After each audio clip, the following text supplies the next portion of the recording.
مشرق، مغرب، شمال، جنوب سے کوئی فرق نہیں پڑتا، تمہاری منزل جو کوئی بھی ہو، بس یہ یقین دہانی حاصل کر لو کہ ہر سفر باطن کا سفر ہو۔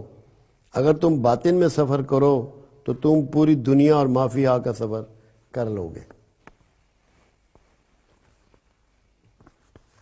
قرآن اس کو کہتا ہے کہ تم اپنا رخ مشرق کی طرف کر لو یا مغرب کی طرف کر لو، یہ نیکی نہیں ہے۔ نیکی یہ ہے کہ اللہ کو یک و تنہا مانو، اس کے رسول کا کہنا مانو، رشتہ داروں سے اچھا سلوک کرو، کمزوروں اور نحیفوں کی خدمت کرو، اور اللہ سے ڈرتے رہو۔ سمتوں کا سفر مادیت کا سفر ہے۔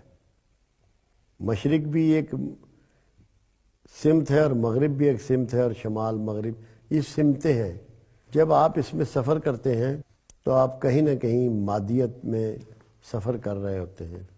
شمع سے تبریز یہاں یہ کہنا چاہتے ہیں کہ تیرا سفر باطن کا سفر ہو۔ باطن کا سفر آفاقی سفر ہے، اس میں تیرا رخ جدھر بھی ہوگا من جانب اللہ ہوگا، تیرا رخ اللہ کی طرف ہوگا، اپنا رخ اللہ کی طرف پھیر لے۔ ہجرت کے بارے میں رسول اللہ صلی اللہ علیہ وسلم سے پوچھا گیا، آپ نے فرمایا جب تو برائیوں کو چھوڑ کے اچھائیوں کی طرف چلتا ہے، شیطان کو چھوڑ کے اللہ کی فرما برداری کا راستہ اختیار کرتا ہے، تو یہ اصل ہجرت ہوتی ہے۔ اس میں سمت نہیں ہے، پروگرام کی ہجرت ہے۔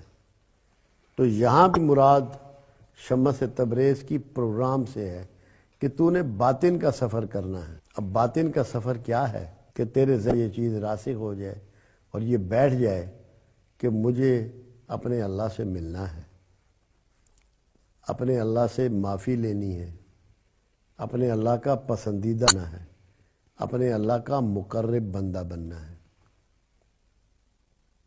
وہ جو ٹریول آپ کا ہوگا وہ اندر ہوگا، جس کو وہ کہا نا، بزرگوں نے بھی اس بات کو بہت سمجھایا کہ جب تیرے اندر درد سما جائے اور تیرے اندر یہ احساس ہو جائے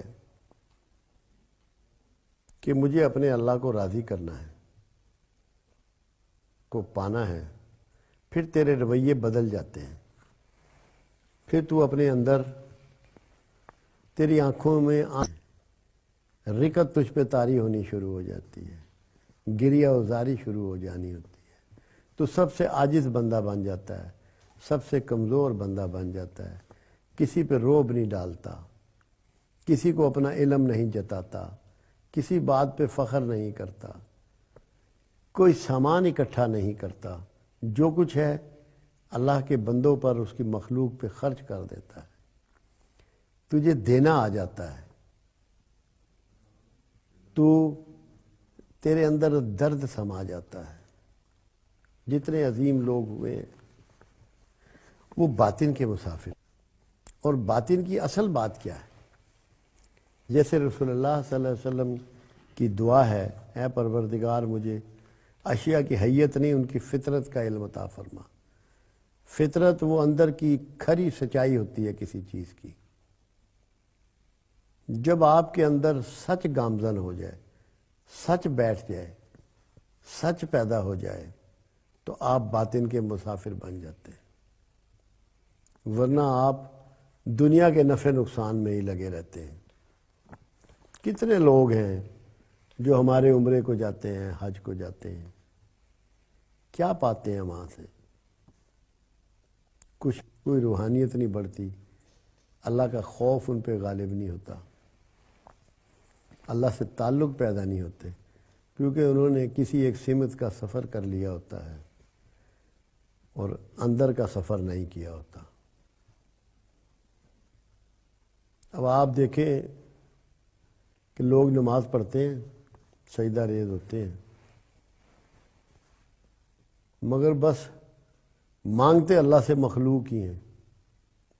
دولت مانگ رہے ہیں، گھر مانگ رہے ہیں، کاروبار مانگ رہے ہیں، رشتہ مانگ رہے ہیں، کبھی انہوں نے اللہ سے اللہ کو طلب نہیں کیا کہ تو راضی ہو جا،